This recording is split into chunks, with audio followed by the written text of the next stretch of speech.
నీ ఆజ్ఞ లేనిదే ఏదైనా జరుగునా, నీ కంచె దాటగా శత్రువుకు సాధ్యమా? నీ ఆజ్ఞ లేనిదే ఏదైనా జరుగునా, నీ కంచె దాటగా శత్రువుకు సాధ్యమా? మా దేవా నీవే మా తోడుంటే అంతే చాలు.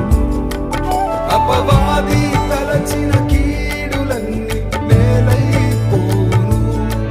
మా దేవా నీవే మా తోడుంటే అంతే చాలు. అపవాది తలచిన